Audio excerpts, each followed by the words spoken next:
this if you can hear. Yes, I can hear you. Okay, good. Richard's doing it. Okay. I just want to introduce Allan Dalton to you, whoever hasn't met him yet. A lot of us know him, and he and I and Julie go back about 30 years. I knew Allan back in the days when I was in New Jersey, so it's a long time. And he's one of the leading voices in the real estate industry in the country.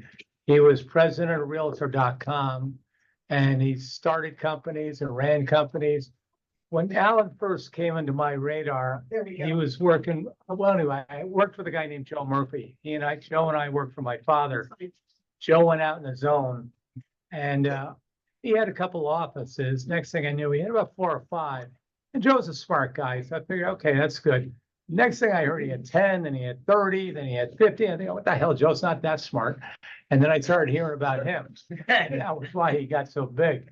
But we're going to talk today about what's going on with these new changes. Allan's going to give us his viewpoint. And then later on, I want to talk about what you're experiencing in getting listings or getting buyers and what have you, and the dialogue you've had between everybody. And then we'll try to come up with some good answers. So Allan, up to you. Great to be with you. Good morning, everybody.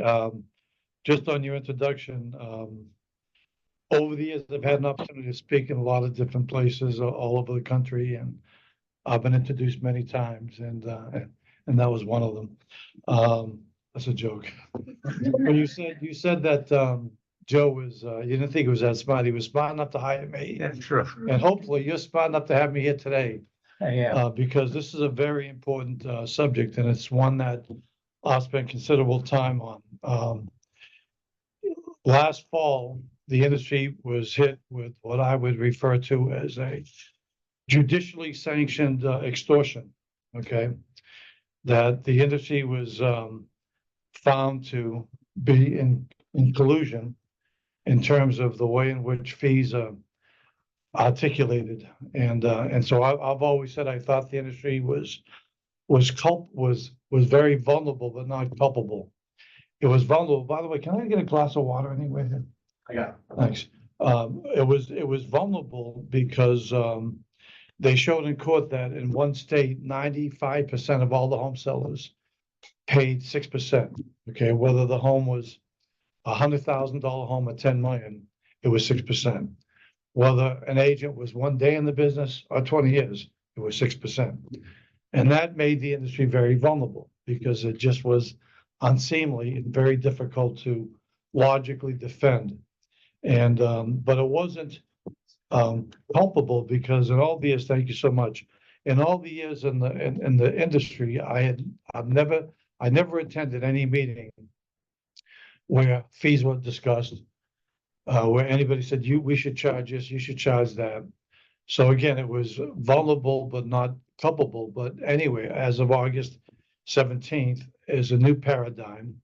And I think what's happened is that the industry has spent a lot more time going over policies than their value presentation, okay? It's almost like it was left at this. Well, you're gonna have to show a lot more value now. And then let's spend hours going over the policies. But the policies aren't the greatest challenge. The challenge is gonna be the fees, okay, and articulating value. And some things that are gonna exacerbate this challenge are as follows. First of all, the industry has made a colossal mistake in terms of how it defines its value. For example, how do agents in Fairfield County describe or define the individual who represents the seller? They're the what? They're the listing agent. Okay. Now, do you think that you do a lot more than just list the property? Do you think that definition is accurate? Do you think that is fulsome? Confucius once said that all wisdom begins by properly naming things. And if you don't properly name things, kingdoms will fall and dynasties will tumble. In Hamlet, Shakespeare wrote, suit the action to the words and the words to the action. Now, to some people, this distinction I'm making may seem like it's semantics. It isn't semantics. It has profound consequences, and here's why. Would you agree with me that since these rulings have come into play, that more than ever, they've been doing this for months and years anyway, but more than ever, buyers will be encouraged to go directly to the listing agent? Mhm.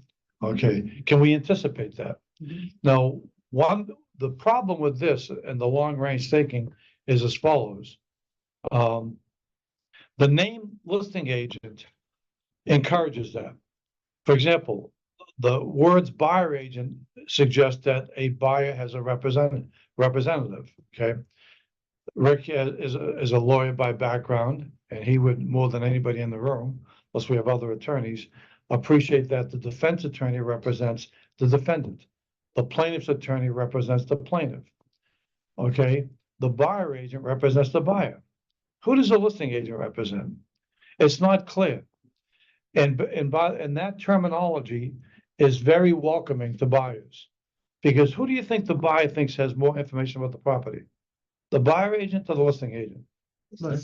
So why in heaven's name would I not want to go directly to the very welcoming, non-oppositional, non-adversarial listing agent? Okay, they're a wealth of information about the property because words matter and language is the clothing of ideas, okay? And so that means that the industry, for the first time, is going to have to dig deep. And I have proposed, I do in my book here, Buyer Agent Be Aware, 3 stages of preparedness. Number one, the industry, oh, and by the way, there's other consequences of that. Because at some time, it's going to occur to homeowners, wait a minute, the buyer didn't have an agent. Why do I need an agent? Okay. Why do I need an agent? Because once you destroy the symmetry, if the plaintiff doesn't need an attorney, then the defendant doesn't need an attorney. Okay. And then it basically defaults the industry from going from representatives to mediators. Okay. And so, in other words, people in a divorce aren't going to have their own attorney. There's going to be somebody mediate, but a mediator, a facilitator, has a lot less value than the representative. Okay, but now moving to these 3 stages of preparation. First of all, and let's make this as interactive as possible. First of all, one has to identify the value of a buyer agent. So let me ask the group this question. Okay. Over the years, do you think that the industry has come to the conclusion that either the listing agent has more value or the buyer agent has more value? The listing. Most people say the listings. You know, if you're going to say you think the buyer, you're going to have to defend it because this isn't an SAT test that if you just get it, we move on here. Okay. Because if you say you think the buyer agent, the listing agent, does it make sense that we defend this? That we explore this, that we just don't move on, because nothing sells like conviction. So if you're not convinced that you have immense value on both sides of the transaction, then we're back to what happened in Missouri, where every homeowner just pays 6% and that's it. My first day in the business. Why is your fee? Because I'm worth it. Because I give great service. So all these non-defined responses continue. Okay. So let's make the case. Who do you think has more value? The listing agent or the buyer agent? Anybody? Equal value. Equal value? Okay. Now, that's a very comfortable and convenient thing to say. Okay, but why? Why would it be equal value? Just because it should be? Well, they're 2 different jobs. Yeah. With marketing agent, we call it a marketing agent. It's a whole different set of skills. With a buyer's agent, you're spending time researching, finding properties offline, negotiating, doing market analysis. So I agree with Allan in that each one offers equal value to the individual that needs their skill set at that time. And I think the industry believes that the listing agent has more value, and that's how because they don't put a whole lot of thought in who represents them as a buyer. Well, which is why I want to prove that, yes, the buyer's agent is equally important. well, And if not more, because we're doing more. okay, well, let me say this, okay? These conclusions, are these the result of hour after hour of forensic thinking? Or is this that we just assume and then we backfill, okay? I actually believe the buyer agent has more value, okay? And that they're not equal. And for the following, and here's why I think, first of all, here's why I think the industry has thought the listing agent has more value. And by the way, and if I was asking this question, and it wasn't in this environment of this massive paradigm shift, where we can almost anticipate that we should be thinking this way. If I was to ask this 2 years ago, over 5 years ago, I think it would even have been more readily, people say, oh, the listing agent. Because the listing agent is more valuable to themselves. Because if you were to take the top 100 producing agents in the industry over the last several decades, all 100 would have tipped towards being a listing agent. Because what did we say? Listings are the name of the game. Has anybody ever said buys are the name of the game? We said this, if you don't list, you don't last. Has anybody in the history of the industry said, if you don't work with buys, you don't last? Okay, so the industry has a bias because the listing agent is more valuable to themselves. And that can be conflated. But that doesn't mean just because it's more valuable for me to work on the listings, that I have more value to anybody, okay? So I think for the first time, and I'll make my case here, for the first time, we have to analyze it. Here's why I think the buyer agent has more value. First of all, there has to be a value between there has to be a relationship between value and knowledge. Would you agree with that? Yes. Who do you think has to bring more knowledge to their client about the community? The buyer agent or the listing agent? The buyer agent. So check. We'll go over every single component now. So the buyer agent has more value there. Okay. Why do we know that? Because I could airlift maybe the #1 marketing agent in the industry, and Julie, literally, I could airlift Julie into Chicago, into say Winnetka suburb where my wife used to live. I could airlift Julie there, and tonight she could make a very effective marketing presentation to that home seller. Would you be able to do a lifestyle story for them? Absolutely. Would you be able to use MLS, IDX? Could you arrange for an open house? Could you use Chart Digital? Could you use all of the marketing that you use? You would be very, very comfortable. But if on day one, if I came to you and I said, I'm looking at these 3 different towns, can you educate me on the towns? Show me around. Would you be as prepared? So the buyer agent has to have more value when it comes to community and market knowledge. Who has to have more construction knowledge? There's no comparison to buyer agent. Do you know why? Because the role of the marketing agent, because whether the agent is on the buyer side or the listing side, well, there'll still be an inspection. So that's a safeguard over construction flows. Would you agree with that? So there's an inspection, okay? The listing agent is there as an advocate for the home seller. So they're not looking other than full disclosure, but that's the seller's job as a disclosure.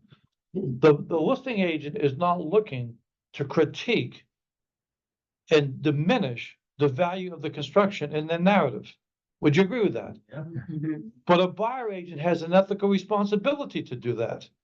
So, and the buyer agent may be showing 10 or 15 different properties to their buyer client. The listing agent is dealing with what it is, okay? And so who do you think has to have more construction knowledge for their client? The listing agent? Now they have to know pricing and know this and that. Good try. But the thing is this, so the buyer agent has to have more construction knowledge. Who do you think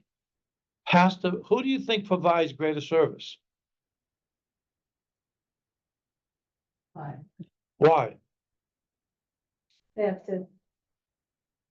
I mean, they drive them around, they have to meet them, they have to give them they have to find properties off market, they have to communicate, they have to educate, they have to negotiate, but, well, I'm going. They're more focused on that one client as opposed to the listing agent who's gotta talk to anybody. That's not the full answer. The full answer is found in the definition of the word service compared to the word services. Every agent for the last 50 years, by the way, has anyone here ever met an agent who said, I give bad service? Is there an agent in the history of the industry who hasn't convinced themselves that they give good service? Isn't that amazing? What an industry. Everybody's great, okay? But there's a difference between personal service and home-related services. See, the industry cheapens its value because it wants to remain in the service sector. Years ago, I saw an immigration form and people coming to the country, they had to register, they had to list whether they were in the skill sector or the service sector, because the country wants to get more skill sector immigrants. They had all the occupations. In the service sector and the skill sector, they had doctor, they had teacher, lawyer, engineer, technician, plumber, so forth and so on, in the skill sector. In the service sector, they had chambermaids, waiters, waitresses, real estate agents, okay?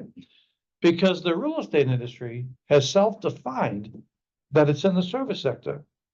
In fact, a lot of realtors define their value by saying, but I give great service. But 99% of the service they think they give that's great is a corollary to the transaction, okay? Because all the things they do is because of the transaction. So for example, if somebody wanted to buy an automobile and the car salesperson took you on 15 test drives, that isn't great service. Do you know why he or she is doing that? So you'll buy something, okay? Then 3 months later, you'll tell somebody, oh, you have to buy a car, Allan, you should go to see so-and-so. He's a great salesperson. Oh, and by the way, they've got a great service department. Because the service department is after the sale. Anything during the transaction is never considered service, because otherwise what you're saying to people, hits $1 million property, let's say it's a 5% fee, you're paying $50,000, $25,000 to me because I give great service. See, service is supposed to be the frosting on the cake. The industry's made it the cake. And it even goes further. It even becomes more problematic because we take the word service to extraordinary heights to make sure people keep us in the service sector. Because then we go to the champion of all, white glove service. White glove service. So we make sure that the public knows that we should be considered like the valet at the Carlisle Hotel. Okay, we should be like the maitre d' at the Peninsula. We give great service because obviously law firms don't talk about white glove service. Engineers don't talk about, stockbrokers don't talk about white glove service because we can't get out of the realm of being in the service industry. But getting back to who has more value, okay? Getting back to who has more value. If I went to an urgent care, they could give me great service, but they can't give me great services. Because if they can't do an MRI, if they can't do an instant blood culture, they can't give me great service, can they? They can give me great personal service. They can be so nice and understanding and empathetic, and what a great bedside manner, although it's going to be standing up at urgent care, but they can't give me a full range of service. A physician is not as valuable when they're outside of the hospital as when they're in the hospital. The buyer agent has to coordinate and be a conduit to mortgage, title, insurance, inspections. Those are services. But the ultimate services is what Julie does with her home services directory, because Real service is long before and after the transaction. Otherwise, every single thing that you're doing, oh, by the way, she brought in a humidifier for the basement. Oh, no. Why? Because that would increase the likelihood that the home would sell. So that's basically tied into your skill and your knowledge, okay? So the buyer agent has to provide greater service because the definition of service is expanded. Am I making sense? Okay, because the first stage is that you have to identify and internalize value. Here's another thing we have to understand.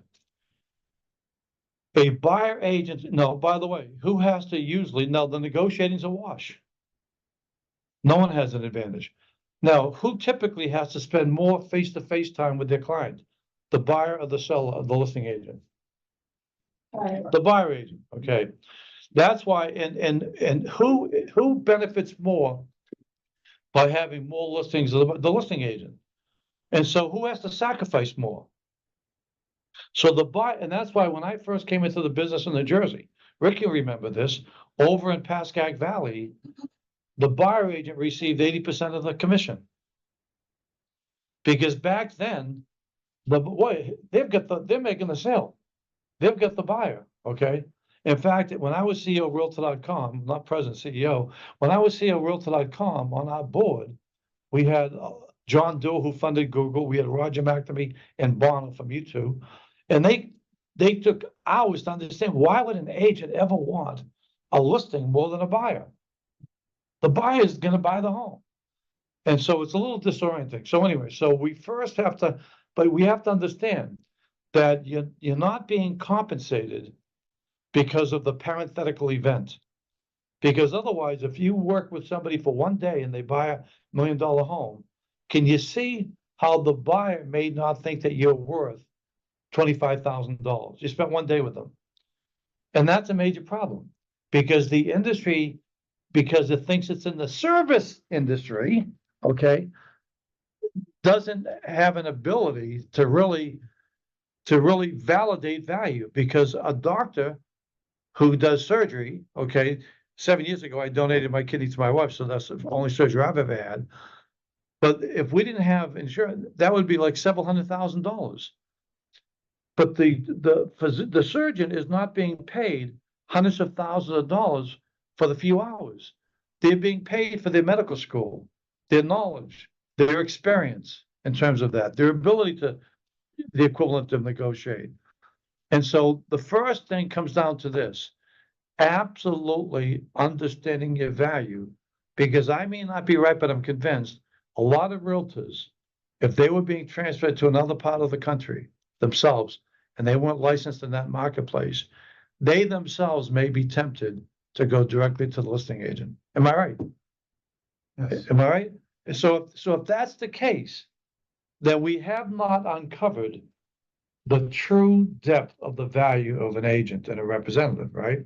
Now, let's take it a step further in terms of validating fees.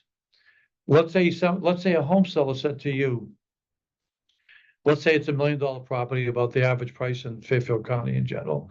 Here's 2 million and Greenwich is 3 million. What's your fee? Let's say arbitrarily you said it's 5%. And let's say the home seller said, well, the other company said do it at 4%. Are there some agents that would actually say, but I give better service? Yeah. Because they have nothing else to say. And God bless, they got to say something. Okay. So then let's say that your first name? Miriam. Like in the Music Man, Marion the librarian. Oh, that was Miriam. But anyway, Miriam, why Allan? The other company said to do a 4%. Okay. But I give better service. You say, but you said, but I give better service. Well, I don't have a son, so I use it for illustrative purposes. My son has a $100,000 home. What's your fee for my son? Well, it's 5%. Will you also give him the great service? You will? Now, let me ask this question. Why do I have to pay 10 times as much for the same great service? How does this come out in the math? Does everything cost exactly 10 times as much? Does it cost you 10 times as much to put on the MLS? Does it? Does IDX cost 10 times as much? Does the for sale sign cost 10 times as much? Does it take exactly 10 times as long to sell? Oh, we could. That's not what I'm saying, okay? So the point is this, why am I being asked to pay 10 times as much? Because you're gonna give both of us the great service. No, the reason that it's another point, always convert commissions to points. Because the difference between 6 and 5% might be 16%. That's a big drop. It's easier to digest it to 1 point. Because my negotiating skill alone is worth 1 point. That's worth $10,000 to you. It's only $1,000 to your son. My staging skill is because there's no one here who doesn't believe, and you'd be right in believing it, that you could make $1 million home worth at least $10,000 more, correct? That's a skill. That's not a service. It's a skill, okay? It's a skill. Rick, you don't have to pay me for this. There's no contract for this. Anyway, okay, now, okay, so now if we fully understand, because we spend all the time, here are the forms, and the home seller, they can pay either, they can pay a concession, but they can't pay this, and their fee, will be, so the buyer fee will be subordinate to the seller. We go all the policies for days and weeks and months, but if somebody doesn't believe they're indispensable, they're invaluable, then there's going to be tells, because nothing sells like conviction. Okay. Now, that's the first stage, is to identify and internalize invaluability, indispensable value. The next stage is to develop a world-class presentation. Okay. Now, here's the thing. Let me get I got something in my pocket here. Let me ask you this. How many of you have been in the industry now more than 5 years? Okay. So presumably all of you have, and by the way, is there anybody here who has worked more on their buyer presentation over the last 5 years than their listing presentation? No. So everybody's worked more on their listing presentation, correct? Okay.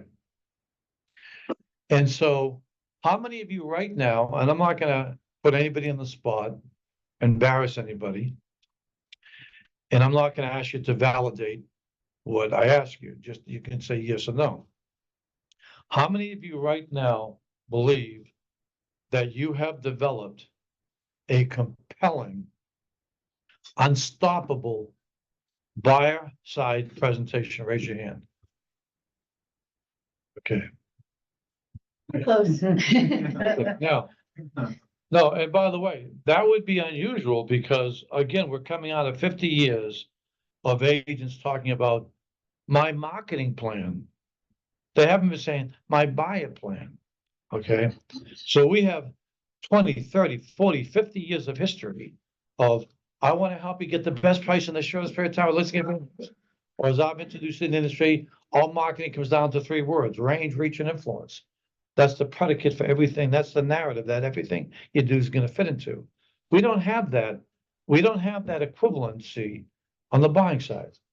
All we have is people saying, okay, you got to show more value now, but it's a science how you do it. So the second phase of the preparation is the presentation. Now, let's make another distinction. The industry has very proudly said over the last 10 years, oh, I don't have a buyer present. I do a buyer consultation. Whoopee-doo, okay? Because here's the point. There's a major difference between a consultation and a presentation, okay? For example, attorneys in court at some time have to make a presentation. The consultation is to determine the needs, wants, and desires and capabilities of the buyer. That's conversational. That's interactive. That can even be an interrogatory. That's a consultation. That's all you had to do for the last 5 years, for the last 10 years. Because when somebody doesn't have to pay for something, okay, and you have access to all of the property, And according to NAR, 75% of both buyers and sellers, I'm going to talk a little bit longer for our guest on the Zoom here. If 75% of people are selecting the one and only agent they meet, you didn't have to, okay, you didn't have to delve deep into value, okay? Because sellers selected the agent first. The buyer, when I was CEO of Realtor.com, 99% of our visitors to the site, they had two choices, two icons: find a realtor, find a home. 99% of the traffic to the site clicked on find a home. 1% clicked on find a realtor, and they were realtors checking on their profiles, okay? So there's an old expression: if we knew how little other people were thinking about us, would worry less what they think, okay? So the buyer ended up with an agent almost indiscriminately because of their interest in the property. They went to an open house, okay? They saw an agent next to a listing and so forth and so on. No one ever had to convince them to sign an agreement, although there were buyer agreements, and no one had to convince them on the fee. So now let's talk about the presentation, okay? First of all, in terms of the presentation, let's understand this. The buyer doesn't have the same appetite right now for a buyer presentation as a home seller does for a listing presentation. The home seller anticipates, number one, that there's going to be a fee. Would you agree with that? The home seller anticipates that. The home seller anticipates that you're going to do a dog and pony show. The seller agent is more likely to say, what makes you different? And you know what I say to that? Rather than focus on how I'm different, I'd rather focus on what makes your property different. I don't compete against other agents here in the county, but your home competes. So the way that I'm different is how we're going to showcase what's different about your home. Okay, so, but the seller is waiting for a long winter's night. Can I get you a coffee? Would you like a glass of water? Okay, and you also first have the chance to bond over your mutual respect. Okay, even if yours is less sincere, your mutual respect for the property before you even sit down. So there's a bonding there like that. You couldn't have a better set of circumstances. You couldn't have a better environment. And that's why it ended up being abused, okay? That people would actually talk about themselves, and home sellers had to tolerate it. There's a different cadence with buyers. Would you agree with that? So because there's a different cadence with buyers, you have to earn permission every step of the way, okay? So now let's talk about the buyer presentation.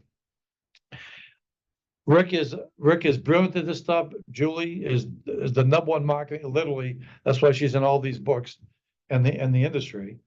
And so I'm not coming here as though you all just, you know, fell out of the turnip truck, or you just woke up today in the industry. And we're in a sophisticated area. So I know you're all great communicators, but that doesn't mean that you've taken hundreds of thousands of hours forensically identifying precisely what you have to say. But remember one thing: language is the clothing of ideas. So it begins with the thoughts, because there's a lot of poor communication in the industry, but the communication is the results of the thoughts. For example, as I've been putting out for 10 years, did agents actually use the term, oh, I've got to do a better job of keeping in touch with my past clients? Well, that means you're a past agent, okay? Watch out what you say. Have agents still talked about listing presentations? What percentage of home sellers want to hear a listing presentation? 0. How many would prefer a marketing proposal? All of them. But the industry, still to this day, makes listing presentations. A listing presentation is about the agent. A marketing proposal is about the home and the homeowner. A listing presentation is performative. I want to help you get the best price in the show. A marketing proposal is collaborative, okay? So these aren't just semantical differences.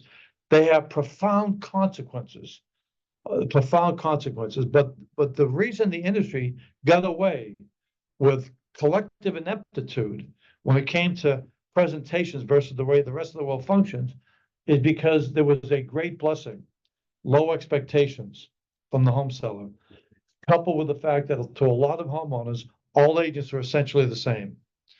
And so that allowed people to say things, that allowed agents to actually use the word comps, which is like saying, let's take a look at some comparable children. And anytime anyone ever used the word comms, or let's take a look at some similar homes, every single home seller said the same thing. But they don't have 5 bedrooms. But they don't have a new kitchen, am I right? So every homeowner has been offended for 50 years, but the industry got away with it. We got away with it. We could say whatever we wanted. Okay. We could offend somebody and actually call their home a similar home. It's astonishing. Like, your kids are similar. I mean, it's mind numbing what the industry's been able to get. I don't think it's going to be the same with the buyer. I think we have to be more punctilious, more meticulous, more forensic with the buyer. So how do I see approaching this? First of all, I created, and I'm happy to provide this for this company. If this is something that Rick would like, Julie with a team, Victoria, all of the top people in the company. If this is something you want to do, this is yours, okay? It's a gift. I created for my clients. So I have several clients in Metro New York, no one else here in Fairfield County. And I created for them the guaranteed buyer representation plan, okay? Now, first of all, do you think the word guarantee is an important word? Absolutely. Now, if you're guaranteeing something, that also suggests that what you're doing must be important. Because you don't say, oh, by the way, we guarantee we open the door for you. It's going to be more substantive, okay? Now, what can you guarantee to a buyer? Can you guarantee a result? No. But you go to a hospital, and have you ever seen the patient's bill of rights? So the hospital has the patient's bill of rights. Do they guarantee you're going to have successful surgery? No. So they guarantee you're going to like it? No, but they guarantee their foundational services and what they represent. But you've got to make sure that what you guarantee is universally and categorically delivered. So that's one thing. So do you like the idea of having a guaranteed buyer representation plan? Because you'd be the only people in Connecticut with one, okay? And you can promote that. It at least arouses curiosity. And here's the other thing it does. It gives you permission and it gives you time to explain what it is. Because this is a concept that the buyer has never been oriented towards. What's a buyer representation plan? Okay. Now, so what's the buyer? So then what I did is this, because I've spent my entire career developing presentations. And I know that alliteration is very powerful. What's alliteration? Well, for anybody who follows sports, there's March Madness. Do you think if the tournament was in June, they'd call it June Madness? No, they wouldn't. And what are some of the other descriptors? Okay, there's the Sweet 16. Then if they move on, they go to the Elite 8. Then if they move on to the Elite 8, what do they go to? The Final Four. The Final Four gets more attention than the championship game, doesn't it? That's unprecedented in the history of sports. That's the power of alliteration. That's why it's Donald Duck. It's not Eddie Duck. That's why it's Minnie Mouse. It's not Alice Mouse. Okay. So marketing people understand there's nothing more powerful than alliteration. Okay. And so that's why it's the 7 A's. So we have 7 A's of buyer agent value. But we have to make sure that this is just some fanciful exercise to try to fit a square hole into a round peg or whatever the expression is. And so here are the 7 A's. Okay, the 7 A's of buyer representation value. Now, if you have this as a brochure, sometime you can just hand it to them. Let's review it. Something else. You're going to have a lot of unescorted buyers coming to open houses. What's going to be your strategy to convert them to representation? You may not feel comfortable and it may not be appropriate to try to do that in the home, especially with cameras, okay? Trying to basically have somebody become your client, okay? Unless you pre-approved it with the home seller and the forms, advance permission to do ladies. We won't go there right now. But the thing is this, but I know that Julie, more than anybody, has a very advanced follow-up system for everybody who comes to an open house. So maybe either email them, send this to them. It gives them something, because I may not be right, but I'm convinced what is contained here is more impressive and articulate than what 99.99% of the industry is going to say extemporaneously. And it also makes it official, okay? So let's take a look at some of the A's, okay? The first A is agency. Your buyer agent will provide full fiduciary agency representation to you, their buyer client. The buyer agent and you will become as one throughout the entire home buying process. Your buyer agent will not ask for confidential or privileged information from you until there is a buyer agent agreement in place. Sound good? Now, access. Your buyer agent will work relentlessly and responsibly to ensure. So we go through all of the A's. God bless you. We go through all of the A's. But I'm gonna make a semblance of a presentation, okay? And we'll do it that way. So now, this is what I recommend. And your first name, please? Ken. Ken, okay, let's say Ken is a buyer. He's coming now. First of all, would you agree with me that you are less likely to have known the buyer or known someone who knows the buyer or lived in the community with the buyer as you are with the home seller? Yes. So there's more commonality with a home seller. Oh, I know so-and-so. Yeah, my neighbors. I did this house, that house. Oh yeah, I think his kid plays with your kids. There's all of this. There's all of these wonderful humanistic predicates before the presentation that don't exist with the buyer. Not only that, the sellers never wrestle with the fact that they're gonna have to pay a fee or that they're gonna have to sign a contract. This is all new to the buyer. Therefore, the importance of trust is exponent. The importance of how you gain trust is exponentially greater with the buyer than with the seller. It's not as much of an issue, okay? Now, but we have to understand something. Even though some realtors try to do it, you can never tell people they can trust you, because that's implicit in agency. People are paying for trust. That's your ethics. You have no other choice than to be trustworthy. And so therefore, I can't say to Ken when I meet him, when I get into agency, I can't say, Ken, by the way, I just want you to know you can trust me. No, really, seriously. No, I'm not just saying it. No, I really mean it. No, really, no, seriously, really. No, I mean it when I say it. That's what's happening. Okay. You'll never meet a doctor or attorney in the history of the world or a psychiatrist that's ever going to say to their client or potential client, just so you know, Ken, you can trust me. I'm not going to be telling people all the time about what we're talking about. You can trust me. Okay. Mm-hmm. And so, therefore, how many of you have given a lot of thought? Maybe you haven't. How do I gain immediate trust? I did think about that because I had 4 months of writing this book on Amazon, Buyer Agent Be Aware. Okay. And here's how I came up with this in this presentation. So let's say I starts off, your first name? Chadwick. I'll move to my left with Chadwick. Okay, Chadwick, first of all, after all the pleasantries, this, how'd you find it? Blah, blah, blah, blah, blah. Beautiful day, this and that. Yeah, parking's a problem here. Okay, whatever. Then I'm gonna say this, okay? I'm gonna say, Chadwick, by the way, I would love to be able to get right out there looking at properties, because we've got incredible communities here to choose from and properties that we want to look at, I'm sure. But I can't, based on the new laws and the governance, until you and I agree to work together. It's all part of the new protection for the buyers in real estate. So we first have to basically agree, and that would be anywhere. You go to any real estate company, no one can take you right out to look at properties unless they have a representational agreement, right? How's that so far? Do you think it's important to say that no matter where you go? Although maybe technically you can still go to an open house, but anyway, so I want to first of all say that this is beyond me. This isn't because somebody may not be following all this. So this isn't my concoction.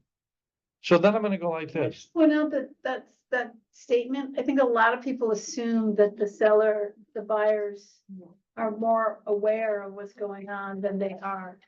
So don't assume that they know anything about it, because a lot of them don't. That's right. So the first I'd like to ask you, Chadwick, what do you expect? What would you expect from your buyer representative? To find me a house and negotiate good terms for me. Okay, great. Those are very important objectives and goals, but let me just say this with all due respect, you're not expecting enough, okay? We do a lot more than that. In fact, time up for 1 second. Do you like that? Mhm. That's a very powerful thing to say. Now, by the way, the question, what do you expect to start off with that? That does 4 things. Number 1, it shows that you're confident. Because if you weren't confident, you wouldn't ask an open-ended question. Number 2, it says that you're consultative, because only consultants ask questions like that. Number 3, it's collaborative, because you're asking the buyer, what do they expect? It's conversation, you're not telling them. Let me show you how I work, okay? And it also establishes control, because the person asking the questions is in control. So that's how you want to begin with every buyer. What do you expect? What do you expect from your buyer agent? Okay, because remember one thing: there's not a buyer on this earth that is going to ever say, "Well, I would expect you to satisfy agency. I want to have full access to properties on and off the market. I want to make sure you arrange appointments, even if I'm out of town. If you go see the property, maybe do a video. Okay, I want you to apprise me of value. I'd hope you'd not just do a buyer CMA, because that only gives me an estimate of value. I hope you do a buyer MMA, a merchandise analysis that will show me how I could maximize the investment after I move in. Okay, I'd expect that from you. I'd expect you to give me a negotiating edge. I'd expect you to have answers to all of my questions about anything related immediately. I'd want you to make sure you have a seamless transaction to the degree possible administratively. And also, it'd be very important to have after the sale value, because we're moving into a new area and we don't know any of the service providers, this and that. So that's basically, is there a buyer who's going to say that? No. So therefore, because they're not going to say anything like that, anything they say is going to be insufficient. You just don't want to slam them. You want to be able to say, with all due respect, those are very important objectives, but with all due respect, you're not expecting enough. And that's why we put together our guaranteed buyer representation plan. Here, you're going to hand it to them. Let's go over these one by one, okay?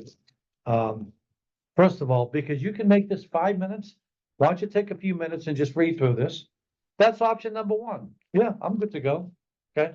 Option number 2, yeah, what is this surprise and negotiate? Boom. But you have to be able to explain all of the different ones. Agency. Agency means that you and I will be one. You've probably seen on TV the difference between fiduciaries and people who sell. I would be a fiduciary for you. That would mean I'd be looking to help you buy the home just as if it was my home or my family's home. And that's the ethics. Those are our ethics, but beyond our ethics. This here? No, I'm just gonna, Okay. I'm gonna use it, okay? But thanks for your interest in it. No, so that would be ethical, but then there's our ethos. Ethics is what we have to do. Ethos is what we feel we should also do.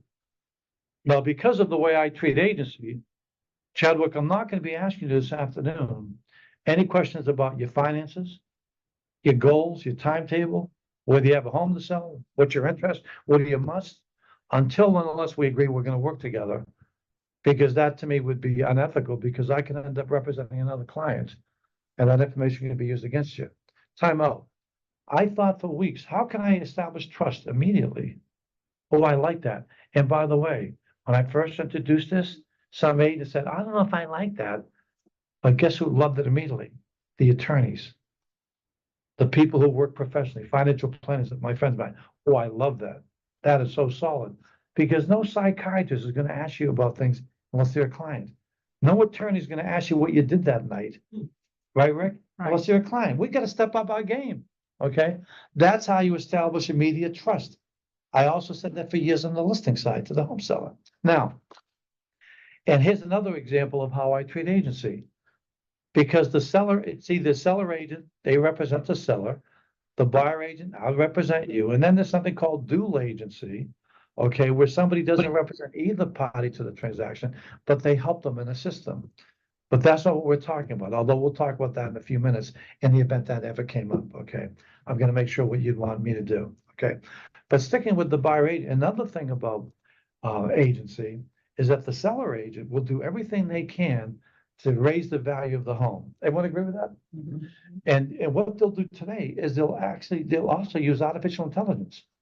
They'll go to language model sites like AI, and they'll look for prose and poetry and what's a better way of describing the bushes and the kitchen, okay, and the town, okay? And God bless them, that's exactly what they do, because I represent my buyers. I do the opposite, Chadwick. I'll be using AI to criticize the home, to criticize the town, to try to bring the value down. Now, we can end up hurting ourselves. We don't want to punish ourselves because no home's perfect and no town is perfect. But that's something that we'll be doing to counter how they use artificial intelligence. How's that sound? Well, I guess so. I didn't know about that. Okay, great. The next day is access. We're in a low inventory marketplace. I will be working forensically to get you access to all of the inventory. Now, Julie gave me a great thing to add to this, and that is this. I have always worked over the years to make a science how to create deep, professional, respectful relationships to all of the listing agents and all the other agents. Even if I do little things like making sure I always turn the lights off after every showing, little things like that make a difference. But I'll make sure that I give you complete access to all of the inventory, okay? And if you're not available, I'll go in and I'll take videos and this and that. How's that sound? Arrange, okay? That means arranging appointments. Same, you have stuff for that. A prize, we have to make sure that we are spot on in terms of the pricing. Most buyer agents will do what they call a buyer CMA. That only gives you an estimate of value. That's not enough for my clients. I also do a buyer MMA, a merchandising market analysis. You can go to ChatGPT, I'll do an analysis of things you can do to increase the value, because I don't want you to just look at property from a lifestyle perspective. I insist that my clients also look at any final decision as an investment. How does that sound, Chadwick? Okay, great. Yeah, and by the way, see, this may be too much, but you have to know the components. And going back to access, only 2% of the properties in Fairfield County are on the market right now. We're in a low inventory market. What I also do for my clients is this: if there's a certain neighborhood you covet, if there's a certain home that it knocks you out, if you want to be near certain schools, although I can't talk to merits of schools, but you can do the research. If there's a certain school, if there's a certain house of worship, okay, if that's where you want to live, I'll do everything in my power without tipping your hand or weakening your negotiating. I'll do everything I can to see if we can bring those homes onto the market, okay? Because the average person lives in the home now for 10 years, and I want to make sure my clients are deliriously happy. How does that sound? Okay, then we get to the negotiate. Let me just give you my philosophy of negotiating. I believe my buy clients should always have a negotiating edge, because you can buy a number of homes, and not to be unkind, they're stuck with one home, okay? And again, that goes back to agency. I'll be negotiating as if I'm negotiating for myself. I'll answer all the questions. Administration, the Higgins group, okay, the reason we were selected by Forbes is because of our track record of fantastic service and administrate in the transactions, because they've got very high standards. And we've made a science out of seamless transactions. And we've done thousands over the last 30 years. Although I know that means nothing to you unless we get you the best results. But transactions today, they're more complex, and we're in a more litigious society than ever. And transactions should not be the purview of the amateurs. Okay. And then the last is my favorite A, is after the sale. Okay. A lot of agents here in Fairfield County, they'll actually say my past clients. I don't have past clients, because I'm not going to be a past agent unless you want me to become that. Okay, this is just the first step of me serving you and your family for as long as you live in town. Okay, and if I'm not around in 20 years, my team will be. Okay, and so two things. First of all, I provide all of my clients with a real estate and financial, the Higgins Real Estate and Financial Planning Guide, Okay, this will help you make sure, a lot of people end up regretting not owning their real estate, or they didn't do the certain improvements and so forth and so on. Okay, this is digitally, I'll be emailing that to you. And then I have my clients only home services directory. These are all the vendors, all of this, everybody in town that you're gonna need for property maintenance. In fact, a lot of people have said, Alan, this is like a 5-year head start. So basically, we took 10 minutes on this. So that's basically the 7 A's of our buyer representation value. We covered agency, we covered access, we covered arranging appointments, we covered appraising value, negotiating, all of the answers, the administration itself, okay, and after the sale value. Based on the Higgins group, 7 A's of buyer agent value, representational value. Chadwick, in your opinion, do you feel that I can do an effective job of representing your interest? Let me sign. Okay, great. Now let's go over the contours of the agreement. Okay. I like the word like contours because they wouldn't expect the word. Yeah, yeah. Trevor just said, let me sign, but what if he had said, what's it gonna cost me? Okay, well, that's what, well, I was gonna doing that anyway. What's gonna cost you? Okay. It's gonna cost you nothing unless you have the result that you want. Okay, but let me explain that. So what's your fee on the buying side? Usually 2.5%. Okay, okay. Our fee is 2.5% to the buying side. Okay, so when you see in the newspaper, fees are 6%, that's not what this is anymore. Okay, it's 2.5%, but Chadwick, it's a 2.5% contingency fee. Do you know what I mean when I say it's a contingency fee? What do you mean by that? What that means is this: you don't pay anything unless certain contingencies are met. For example, our typical agreement is 90 days. A lot of companies that want a year or two, we feel 90 days is sufficient in this marketplace. Anytime over the 90-day period, if you decide you're not going to buy, guess what you'd pay me? Zero. No matter how much work I've done for you, no matter how many days and weeks and hours I've working with you and represent your interest. Let's say you find the right home, but you can't agree to terms with the seller. Guess how much you're going to pay me, Chadwick? Zero. Zero. Excuse me? Do you have a wife here? Did you bring? Okay, go ahead. Okay. But, now, so you're gonna pay, do you have a question? Go ahead. No, just, No, go ahead. It's important. well, I believe that you're saying that afterwards, if you buy a house, if you're buying a house, you need someone to negotiate for you, like, then I would charge you 2.5%. I'm gonna get to that. You're ahead of me. Okay. So Chadwick, okay, so if we find the home, but you can't come to terms with the home seller, you can't come to an agreement. 2 months from now, guess how much you're gonna pay me? Zero. Let's say that you come to agreement, but then the home doesn't inspect. What do you think you're gonna pay me? Zero. Let's say that you can't get the mortgage, it doesn't appraise out, or you can't get a mortgage. Guess what you pay me? Zero. Now, let's say that the home seller agrees to pay the 2.5%. Guess how much you're gonna pay me? Zero. Zero. That's why it's a contingency fee. Now, but let's say the seller's not gonna pay the 2.5%.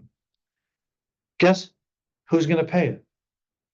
You, but guess where the money's gonna come from? Okay. No, it's gonna come from the gross. It's gonna come from the gross sales price, okay? It's gonna come from the gross sales price. That's the way we're gonna look to have it come from, which is the same it's been the last 20 or 30 years, okay? So all of these changes that protect the buyer. Because when you think about it, why should the seller end up paying my fee for representing you? But that's because the government wants people to be able to buy homes. So if you're offering 2.5, but the seller's offering 2.5, amazingly, the seller's gonna pay you, okay? And so basically that's the fee. Now, let's talk about the time. Is the 90 days acceptable to you? Do you have any other questions? Okay, would you like to start talking about properties now? Okay, great. Okay, great. Now, so let's dissect what I've said. The industry has three choices. It can either talk about their commissions, they can either talk about their fees, or you can talk about contingency fees. A commission is what somebody gets for selling a product. A fee is what somebody gets for rendering service. A contingency fee is what you go if you sell the product and the services are acceptable. That's the way. Now, by the way, who's made famous the words contingency fees? The attorneys. Now, they do it mostly in class action suits, civil suits in terms of that. And they probably don't have to go into as much detail because usually the plaintiff would not have the money to have a court case. So because they're so overjoyed that this is the only way they can take legal action, they don't even bat an eye over their 30 to 40%. And in some states, they're capped. In New York and Connecticut, it's capped at 33%. And Massachusetts is capped at 40%. The Missouri case that we all witnessed was 33%. So maybe the attorneys are a little bit smarter than the real estate industry because our fees are even more contingent. And not only that, and they're more in the control of the client because the judge or the jury decides on the recovery of the settlement, right, Rick? And so the client there doesn't even have full control. But does your client have full control that if they don't like the end of all of the circumstances, whether they be concessions or not concessions, whether it's rolled into the price, where it's added to the contract, it's added to are they in full control? This is the classic definite, right, Julie? Yeah. They're I in love it. complete, in full and total control. And that's why this is the absolute all-time definition of what a contingency fee is. Now, you might not want to be as dramatic or sophomoric with the little show and tell with the 0, 0, 0, 0, 0. That's up to you, okay? But I'll tell you right now, but I recommend you role play that with you get them involved, and it wasn't it great that Chadwick said, no, what does that mean? Oh my God, thank you. What a gift.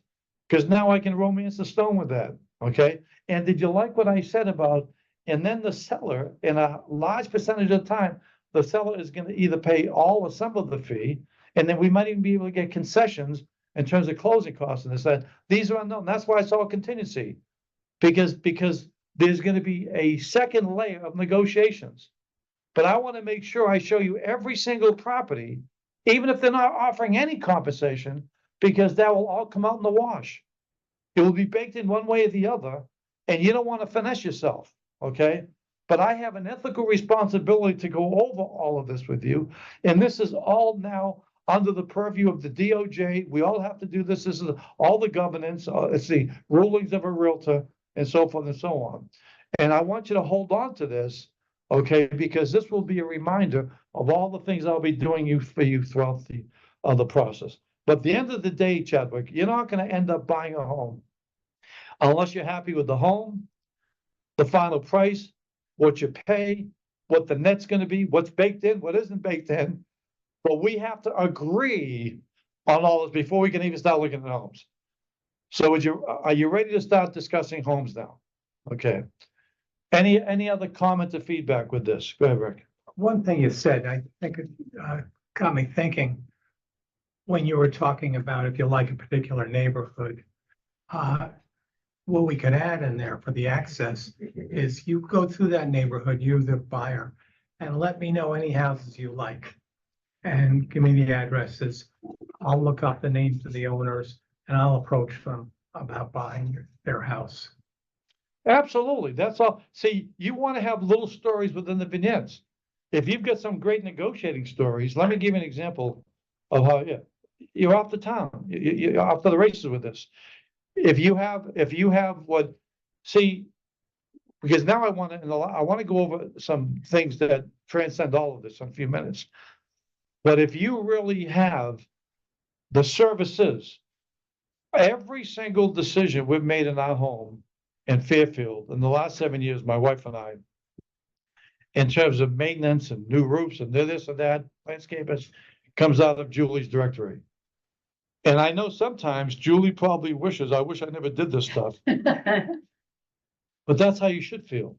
Because you gotta live up, Be in touch with a lot No. of people, that's exactly right, because it's your ecosystem and you get so much business because of that. and it shows that you care about them after the fact. Exactly, but see, that's the whole thing. You've got to understand that it's not just personal service, it's the home services. So what you have to bake into the 7As, what you have to bake into the 7As is this. You've got to bake in indispensable value. For example, how many of you have seen a person buy a home for $1 million, put in $200,000 and make $300,000 more because of their investment? All the time. That has to be baked into your value. I say, we're obsessive about resale value, I love it. being able to increase the value of your property. See, that's exactly right, but you are, and here's the whole point. But that also means that you've got to be an activist in terms of carpenters, general contractors, plumbers, electricians, Understand. permits. You've got, that's got to be, because otherwise there's not enough value. Because all of your value is just tied to the transaction. And there's not enough value in the perception of the consumer. Because most consumers perceive a real estate transaction as a fee-inflated event, which they must subsidize in order to promulgate an inefficiently run industry. Now I want to talk about but was this helpful? Yes. Yeah. Now I want to, Can go I ahead. just point out one thing to Yeah. piggyback on you, on your points? The contingency fees I absolutely love, and we're gonna figure out how to roll that in. But also coming out with a statement of, that I'm asking your opinion. Are you familiar with what's going on with, what's happening in our industry? Sometimes they'll say no, sometimes they'll say, well, kind of, no. Yeah, and a lot of people think it's problematic. I personally think it's beneficial for the buyers. I really think it's making buyers really stop and think about the value, because most buyers were not choosing a realtor based on value. It was because they knew somebody, or they met somebody, or they clicked on a link. But this is the most important decision or financial decision of your life right now, often. And this is the first time in the industry, and I've been doing this for 30 years, that people are actually dedicating time to choosing someone to represent you properly. So I'm delighted for my buyers and for the buyers out there that they are now taking the time to do what they should have been doing. So let me tell you why representation is so important. Yeah, And this is what we do, so that you started off rolling that this has changed, but it's actually their benefit. You can't look at, oh, I have to pay now. You don't have to pay. yeah. And another way, and I think that's great to explain that. And because it's all about educating people. And the point is this, but another way of saying is, are you familiar with the new buyer, the new home buyer protection governances and rulings? Okay, all of this is to protect the consumer and the client. All of this was imposed upon the real estate industry. Now, we've been doing this for years, okay? Because buyers should have full representation. And it should be, because for years, the listing agent, the buyer was actually a sub-agent to the seller. Yeah. That's No, the I history of the totally industry, right? understand. I just think presenting it this way that most people won't find it beneficial. So if I say it's a home protection, like I like that. No, it's a buyer. This is, Yeah, buyers, this, but it's, then this it's is the, looking like. this is to protect the interest of the buyers. But I personally would rather say, I see it that way, because even though, if I say the industry is doing this to Right. protect you. I could say that the industry is doing this to protect you, which I really don't think they are. I think they're Yeah. doing it for self-serving purposes, so I'd be disingenuous. I say they are doing this so that buyers have representation, which protects you. Yeah. Most people see it as, oh my God, what's Yeah. happening? And, But so yes, But Julie, the only caveat I'd add is this, okay? Most buyers, they don't know you. They've never met you. And maybe your heartfelt sincerity may not land in the way that you wanted to initially, okay? Because they may first see you categorically. You're an agent, you're a buyer. Of course, you're gonna say that. That's why sometimes deferring it to, okay, that these are changes that the whole industry Okay, it takes it out of, now you can talk how you embrace it, now it's good, Yeah, but I'm saying, but it's gotta be a combination. yeah, that's coming. Okay, it's gotta, in other words, the more that they see that these changes, okay, emanated out of a concern for the public, Yeah, that the public understand how they're being represented. yeah, And we have to make it clear, because for years, the person working with the buyer was actually representing the home seller. And so now we've got to make clear that you will have a full-time, ethically charged representative, and that's why we've created the buyer. Okay, and so the, that's good. I'm no, sorry. yeah, no, it's a good combination, but I like the fact that you personalize it and your educational at the beginning, and not just right off to the races. I think that's a very important addition. I want to spend the last several minutes that we have on I just want to add Yeah. one thing, building on what Julie said. It's a good time to kind of dissuade them from going right to the listing agent and work it into the conversation that well, don't even call them listing agent, the seller agent, for the seller. because that sounds more intimidating. Going to the seller agent at Yeah. an open house and buying direct. And you can work it in any number of ways, Yeah. saying, you know, this way you know you're gonna be protected. Or you can also say, you know, I guess the next battleground will be where you have the same agent for the buyer and the seller, because that never works out good for the buyer, Yeah. you know, things like that. And the contingency fee is brilliant when you think about it. Yeah, Because you're really navigating through, you're also memorializing the fact that even, you know, if you don't love it, even though we've spent 7 weeks together looking at properties, until you know what I mean? Like, it lets you say all the work you're gonna Exactly. do before Exactly. you actually get paid. And here's the, and here's the No other thing. guarantee. It's also the predicate that gives you the format to explain how the seller may be paying the fee. How are you gonna roll it into the offer? No, how the seller's gonna offer compensation to the buyer. To the buyer agent. Okay, And can I don't wanna derail us, but Yeah. this is a question that I had Right. about calling up, like everybody making this big deal about finding out what they're offering. I think it's a waste of time and energy because it shouldn't dissuade whether you show it or not anyway. And no matter what they're offering, you're rolling it into the compensation. So what if they say we're offering 1%? I don't even ask, because then I feel like obligated that they told me Except for one. 1%. I just say, this is Yeah. the house, this is Might what be. we're doing, it's 2%. If I know in advance they're only offering one. no, it's like you're an ambulance driver Yeah, and you're calling the hospitals, you take MasterCard and you pray, patient's dying. Well, I'm gonna take down to Stanford Hospital yeah. because they take MasterCard. So I Are they think gonna we pay should me have the tonight? reins out of the, what are you offering? Julie, you're the only one I've heard say that in the industry. I love that. That's exactly right, because we that, never did before, really, we just show the house. no, but now people are saying you should call and then get confirmation that they, all this I stuff. don't even want to know. Exactly, no, because you, It's a roll it in, negotiation And then I have to say, well, they're gonna offer 1% and that means I have to. no, because you're putting your compensation ahead of the needs of it. You're not, Yeah. in other words, you're violating agency because you and the Absolutely. client aren't as one. Exactly. Let So me- I do feel like we should not have to bother calling.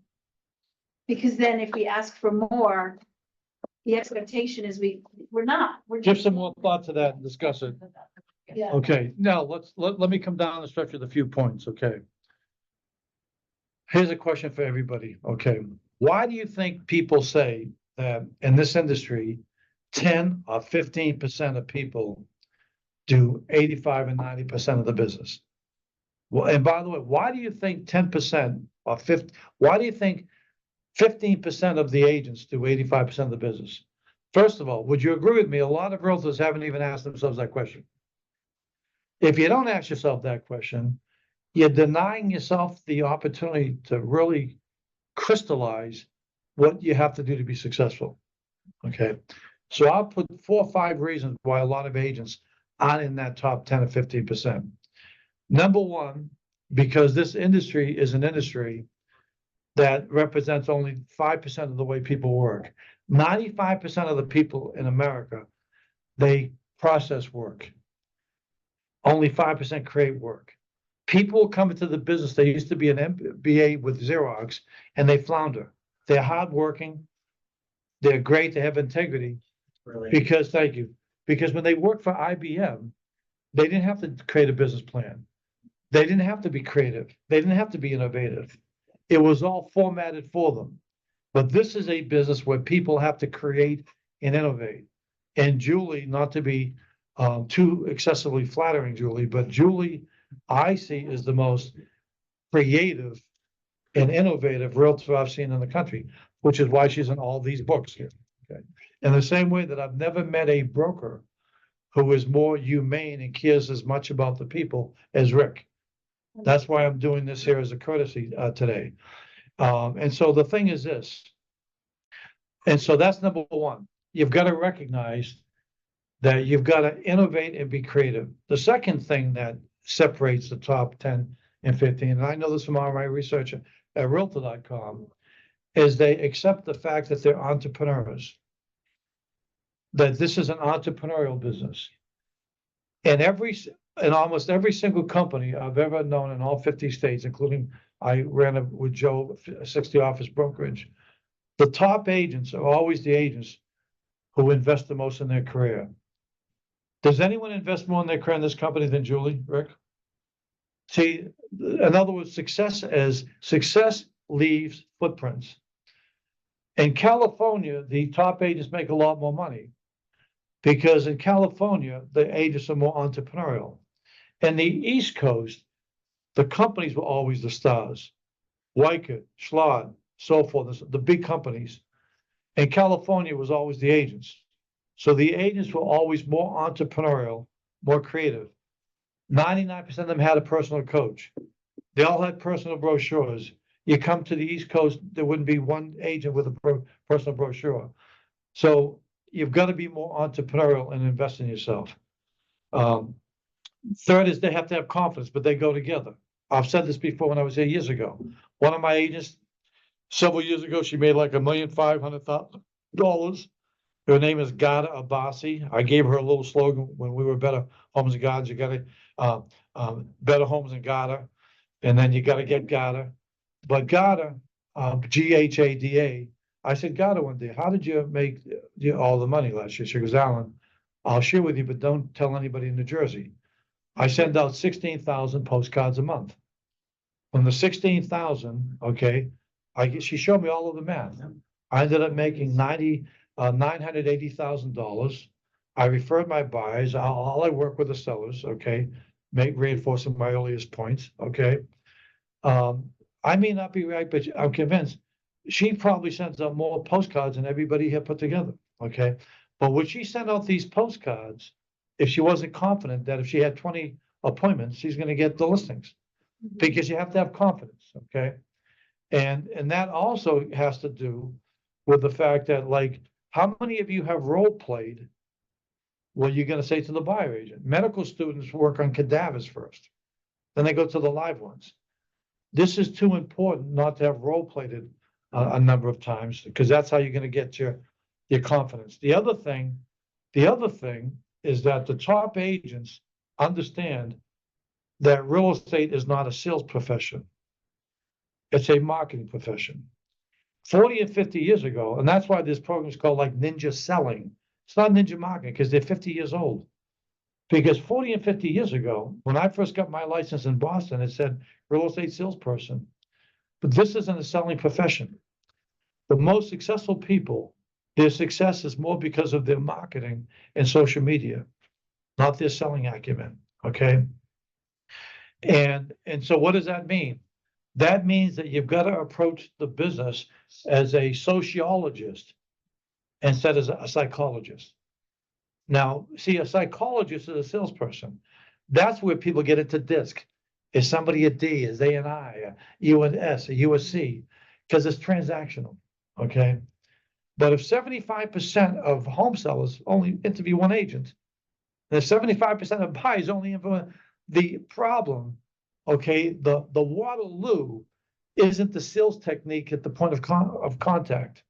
It's getting the contacts. It's getting the appointments. It's meeting with buyers. It's getting interviews in the home. That's all marketing. It's all social media.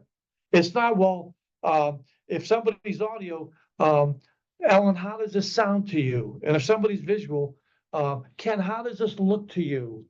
or if somebody in Chadwick is attacked, how does this feel to you? And if somebody leans forward, you lean forward. And if they fold your arm, you fold your arm. That's what has obsessed the industry because it's been obsessed with at the transactional level, at the psychology of sales level, as opposed to the macro sociology level. Julie has done a phenomenal job at the macro level. Julie, I say this at meetings that you're not here, around the country, as you know, but the point is this, during COVID, what was the macro thing that was happening? People were moving from the city to the suburbs. What did you create? Urban to suburban. That's a macro idea. 50% of people getting a divorce. What's your macro idea for that? Divorce division. No. No, it's, what is it called? Divorce separation. Divorce and separation division, okay? That's a macro idea, okay? At my company, for example, at my company years ago, I created, and I know Julie has a version herself of this. I created the rent it to buy, it was my briefcase. Rent to buy assistance program. I created the rent it to buy assistance program because 99% of first-time buyers, they're renters. So when you don't do the macro, it's sociology, because the classic definition of marketing, this is 40 years ago, the rent it to buyer assistance program, okay? Now, why did I create this? Because it occurred to me, because this is something I'm going to talk to Rick. It occurred to me that 98% of people who are first-time buyers, they're renters. So if you're going to take the fish upstream, if you're going to have the macro, you have to be a solutionist. And so if you're going to be a solutionist, you have to have content, okay? And now you can use social media. Because this has a lot of versatility, okay? First of all, if you get a first-time buyer coming to the open house, now what can you do today with this? There's government programs, like right now on the political front, they talked about a $25,000 credit for first-time buyers, but states have funding. So if you have the first-time buyer assistance program, and all you have to do is have a link to the websites, okay? Now you can advertise, ask about the Higgins Group First-Time Buyer Assistance Program. Now you take on the purview of a government agency. This is macro. Otherwise, your whole life is at the bottom of the funnel, okay? And then it gets even worse. These are my onesies, these are my twosies, these are my threesies, these are my hots, these are my colds. You have a sphere of influence, but you don't influence your sphere. Because the classic definition of a sphere of influence is this. First of all, a sphere is a cylinder shape where everything is equidistant to the center. Not everybody in your database is being treated equally. Because you have a sphere of influence, but you don't influence your sphere. Because the industry defines agency transactionally. Let's end with this, a few quick points. Number one, how many times a week does somebody come up and ask you how's the market? Every single day. That's the absolute failed litmus test for the industry. Because guess what some agents actually say? It's unbelievable. It's great. It's the new normal. It's like a riddle. What's that? It's the new normal. Okay. I've never been busier. Okay. Well, it's balanced now because what they're doing is they're giving weather reports. Those are called conversation killers. Those are room clearers. Those are conversation builders. So when somebody says, how's the business? How's the market? Chadwick, thanks for asking. We're in a very opportunistic market. There are great opportunities for buyers, sellers, and investors. Now I'd like to ask you a question. Now, first of all, what percentage of agents say, thanks for asking? Unless they've heard me, very few, next to none. But then now I'd like to ask you a question. When do you think you might be making your next real estate move? Maybe in a few years. May I ask why? Yeah, our youngest son's going off to university. Well, you know what? It may be too soon to start talking about the marketing of your home, but why don't we get together over the next few months and start planning a merchandising strategy? The industry doesn't even use that word. We only use the word staging because that's a transactional word. Merchandising is home improvement, right?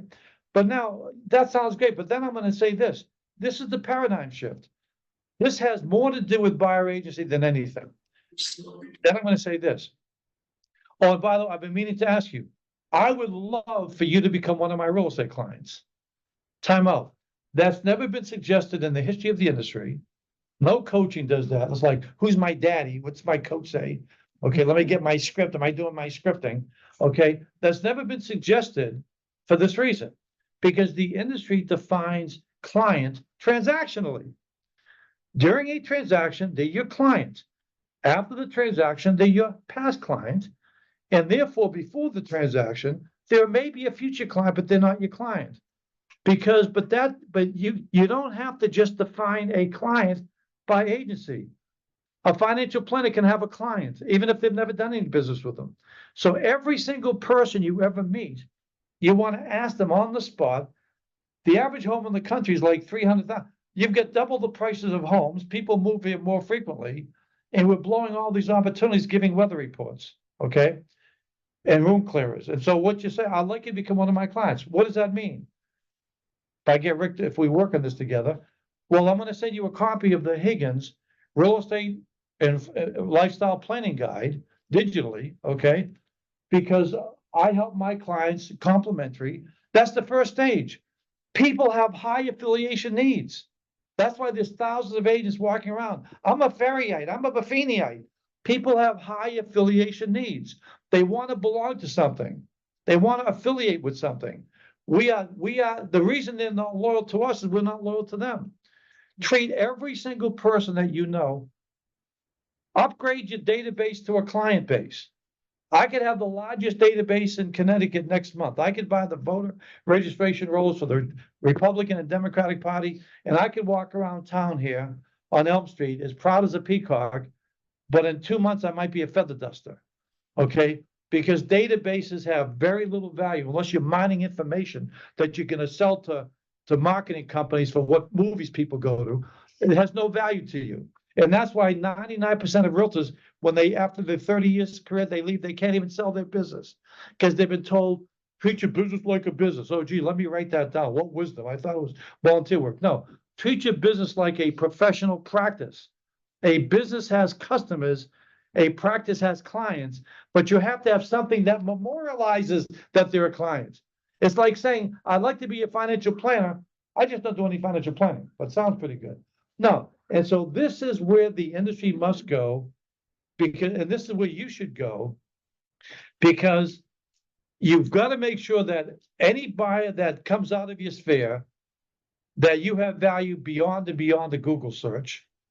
Okay, that you're the reason they're buying, you're the reason they're moving or improving using the content, but you have to have something to solidify the relationship. That's why that's why I suggest your home services, it should be clients only home services. People like Costco, they've got a membership card. They like American Express, it's their members, okay? Marriott Rewards, okay?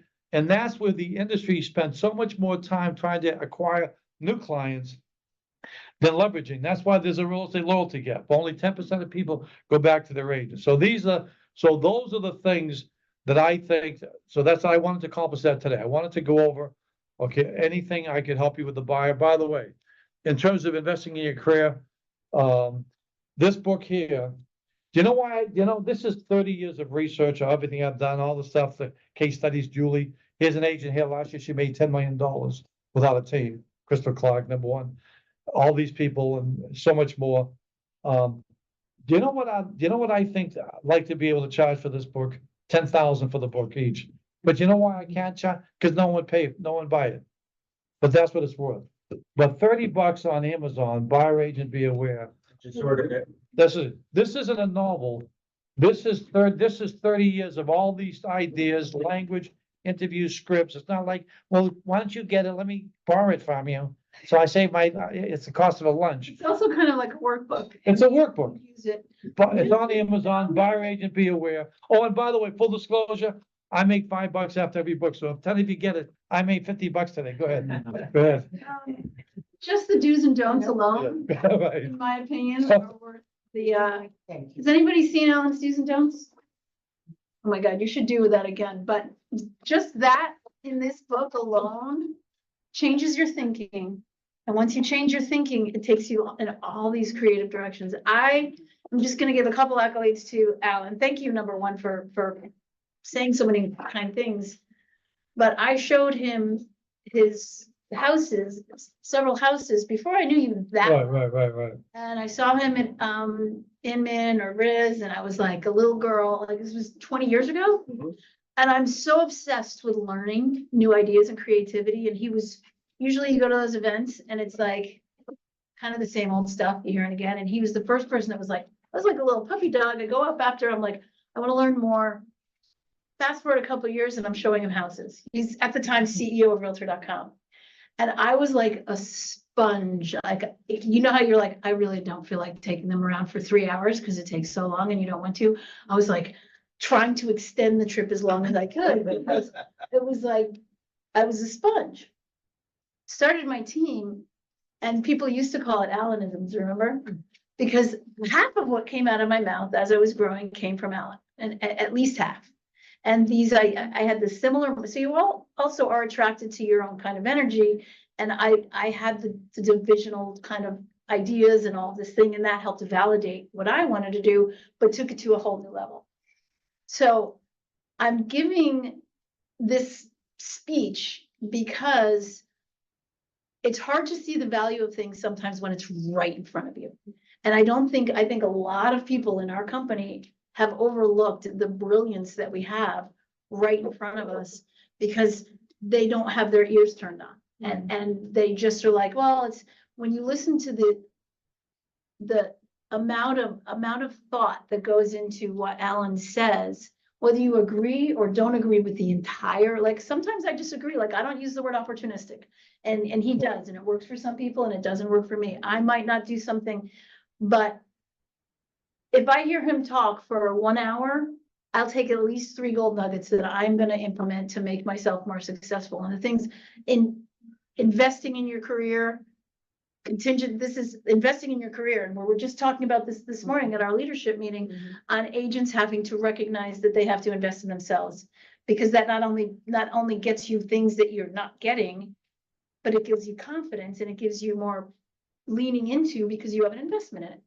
So the contingency fee, think about that. I mean, that's just brilliant. Then we can go on for hours with that. I was going to say so my point is this book, he's obviously not selling it to make money because $5 is not a whole lot of money to make on a book. But there's so many little nuggets in here, and I'm glad that you, and I think we should have him more often, coming up with even like more mini, kind of like micro meetings, where it's a very specific topic and we round table, and you know what I mean? So my point to everybody out there is we have an iconic mind in this industry.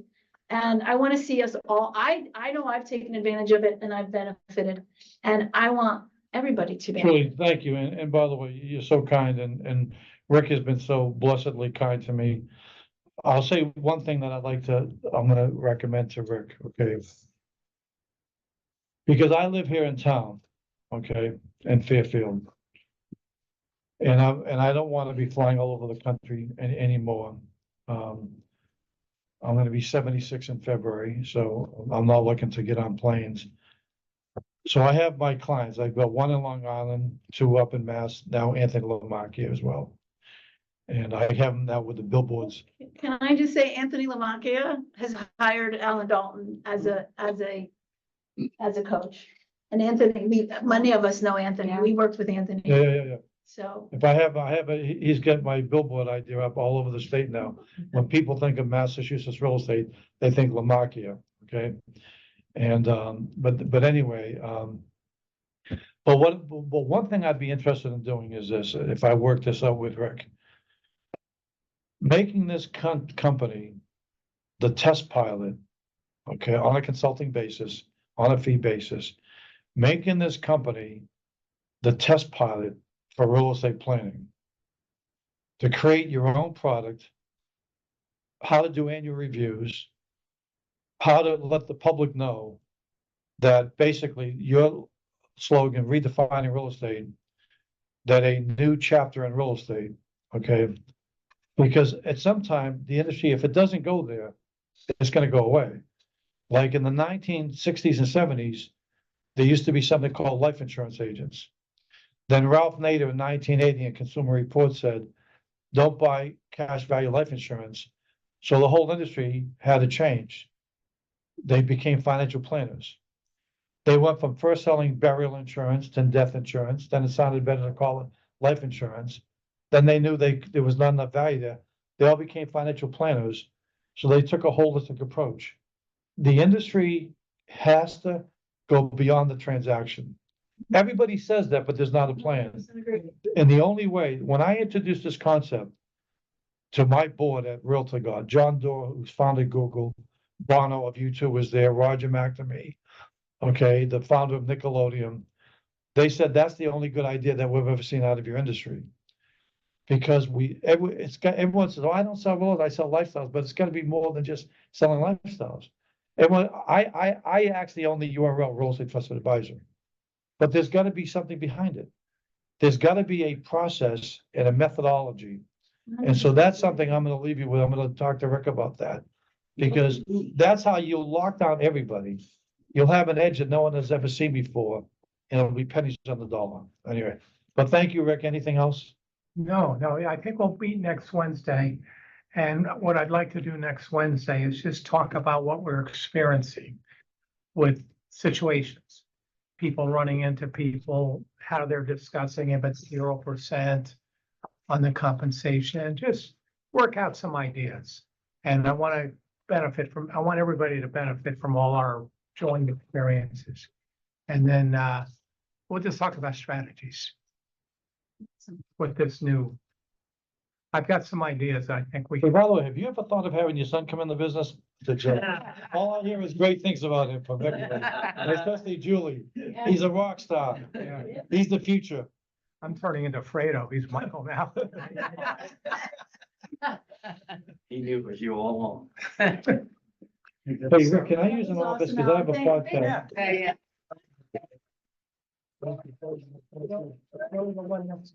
Make sure it's open. So, and I need your Wi-Fi and all that. Not a good idea. Don't be fishing. Thank you, Alan. Thank you, Alan. Thank you, Alan. Thank you, Ken. Alan, thanks Thank you. so much. Thank you. Alan, where are your bosses from? I grew up in the very wealthy section of Dorchester. No, I just knew. Right. I love Newton. I owned a home in Needham. All over. I was driving about so much. What? I was driving by the farm. You taking a picture of that? Yeah, go ahead. Oh, great, thank you. I'll give it back, because I'm doing a podcast. Okay. I love that, yes. Oh, thank you. No way. What's your first name? Shole Janelle. Shole. Very nice to meet you. No, thank you very much. Yeah. God bless you. Yeah, can I take a picture of that? Yeah. too? I want to say picture, all right? Uh-huh. Thank you. Yeah. I don't know. She just came to mind. So sorry because you know. Yeah, you're right. I know. Chochi. Really? Yeah. So it's for English. Oh, 100% American. Okay, that's so good. So are you willing to bring this consider No, so I'm. We joined the group, Julie said about maybe having